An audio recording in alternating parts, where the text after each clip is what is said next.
Hello everyone, কেমন আছো তোমরা সবাই? আমি আজকে তোমাদের সঙ্গে শেয়ার করব আমি ভিসা আনতে গিয়েছিলাম যমুনা ফিউচার পার্কে। সেটা অ্যাকচুয়ালি আমরা ইন্ডিয়াতে যাব। আসলে যারা চাকরি বাকরি করে তাদের জীবনে না অনেক স্ট্রাগল। যেমন ধরো যমুনা ফিউচার পার্কে যে ভিসা দেওয়ার টাইম বা ভিসা অ্যাপ্লিকেশন জমা দেওয়ার যে টাইম, সেটা তো অবশ্যই ওয়ার্কিং ডেতে হয়। আর আমরা অফিস করি, আমাদের অফিসে তো একটা লিমিটেড ছুটি থাকে। আমাদের অফিসে তো ওরকম ছুটি থাকে না যে চাইলেই নেওয়া যায়। যেমন প্রাইভেট অর্গানাইজেশনে থাকে বছরে 20টা ছুটি, তার মধ্যে তুমি অসুস্থ হচ্ছ, তোমার ফ্যামিলি অসুস্থ হচ্ছে, বা কত কত দরকারে তোমার ছুটি লাগতে পারে। তো সিম্পল ভিসা করতে যাওয়ার জন্য যদি তোমার ছুটি নিতে হয়, তারপর ভিসা আনার জন্য যদি তোমার ছুটি নিতে হয়, জ্বর হলে ছুটি নিতে হয়, ঠান্ডা লাগলে ছুটি নিতে হয়, কত কত ছুটি লাগে। আর মেয়ে হলে তো আরো নানা রকমের সমস্যা বেড়ে যায়। তো সব মিলিয়ে বছরে তো 365 দিন, তার মধ্যে তোমাকে ছুটি দেয় মাত্র 20 দিন। তো প্রচুর স্ট্রাগল। দেখতে মনে হয় না যে কত সুন্দর জীবন, যে তোমরাই যারা আমার ভিডিও দেখো তোমাদের কত সুন্দর মনে হয় না আমার জীবনটা, যে ম্যাডামের জীবনটা কত সুন্দর, ম্যাডাম ঘুরতে যাচ্ছে, ইন্ডিয়াতে যাচ্ছে, এদিকে যাচ্ছে, ওদিকে যাচ্ছে।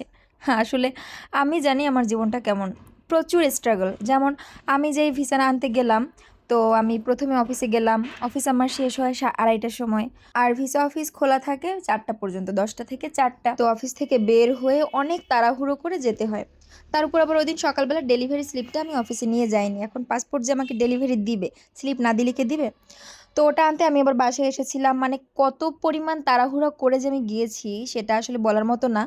তারপর আবার তোমাদের ভাইয়া ছিল পথে, ও ছিল আজমপুরে দাঁড়ানো। আজমপুর পর্যন্ত আমি রিক্সায় গিয়েছিলাম, তারপর ওখান থেকে আমরা ওভারব্রিজে উঠলাম, ওভারব্রিজ ক্রস করে নামলাম, তারপরে বাসে গিয়েছিলাম। আর যেতে যেতে প্রায় 3:40-42 বেজে গিয়েছিল। 40-42 বাজে, তখনও আমরা পুরোপুরি পৌঁছাইনি। আর রাস্তায় তখন প্রচুর জ্যাম। তো লোকেশন অন করে দেখলাম তখনও প্রায় 10 মিনিটের মতো বাকি পথ হেঁটে গেলে। তো আমরা তারপরও নামলাম। বলতে গেলে কিছুটা দৌড়ে দৌড়ে গিয়েছিলাম। আমরা একটা জুতা পরেছিলাম, হাঁটতে পারছিলাম না। মানে একেবারে লাস্ট মোমেন্টে আমরা গিয়ে পাসপোর্টটা এনেছি। তো যদি ওই দিন আমরা না আনতে পারতাম, পরের দিন আবার অফিস ম্যানেজ করতে হতো। মানে নানা রকমের কাহিনী। আসলে জীবনটা অনেক টাফ।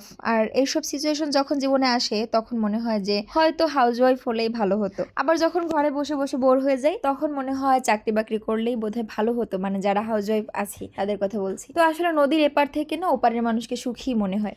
এই যে আমি ভিসা পেয়েছি, আমরা ভিসা পেয়েছি, এখন আবার একটা নতুন স্ট্রাগল যুক্ত হয়েছে। সেটা হচ্ছে আমরা আদৌ ছুটি পাবো কিনা। এবং দুজনের অফিসে সেম সময়ে ছুটি ম্যানেজ করাও কিন্তু একটা টাফ ব্যাপার। এবং যেহেতু আমরা দেশের বাইরে যাচ্ছি, তো মিনিমাম 1 সপ্তাহের ছুটি লাগবে। আর এই ছুটি আদায় করতে গিয়ে তো আর এক ধরনের কাহিনী। সেটা তোমরা অবশ্যই জানো যে কথায় কথায় চাইলেই তো আর ছুটি দেয় না, সেটা সরকারি একটা প্রতিষ্ঠান হোক কিংবা বেসরকারি। যাই হোক, প্রচুর স্ট্রাগল করে তারপরও আমি যেন ইন্ডিয়াতে একটু যেতে পারি, কারণ ওখানে আমার ছোট ভাইটা আছে। মা মারা গেছে 5 মাসেরও বেশি হয়ে গেছে, এখনো আমরা ওখানে যেতে পারিনি। সেই 2 বছর আগে গিয়েছিলাম, তারপর আর যাওয়া হয়নি, কারণ ভিসা ছিল না। মাঝখানে টোটালি ভিসা বন্ধ ছিল। তারপর আবার ভিসা চালু হওয়ার পর স্লট নেওয়া খুব মুশকিল ছিল, সেটা তোমাদেরকে এর আগের ভিডিওতে শেয়ার করেছি। কোনো মতে স্লট পেয়ে যেহেতু ভিসা পেয়ে গেছি, চেষ্টা করব আগামী মাসে একবার গিয়ে ঘুরে আসার। কারণ মা মারা যাওয়ার পর থেকে আমার ভাইয়ের প্রতি এত ক্রেভিংস হচ্ছে যে ওকে আমার দেখতে ইচ্ছা করছে, কবে যাব কবে যাব। তোমরা সবাই প্রার্থনা করো যাতে আমরা দুজনেই ছুটি ম্যানেজ করে খুব ভালোভাবে আমার ভাইকে দেখে আবার ঘুরে আসতে পারি। যত দ্রুত সম্ভব ইন্ডিয়া যাওয়ার প্ল্যান করছি। আর তোমাদেরকে তো অবশ্যই শেয়ার করব কখন কি করছি। যাই হোক, তোমাদের সঙ্গে আজকের গল্প এতটুকুই ছিল। তোমরা জানিও যে তোমার দিনটি কেমন গেল, আর আমার ভিডিও দেখতে থাকো। টাটা।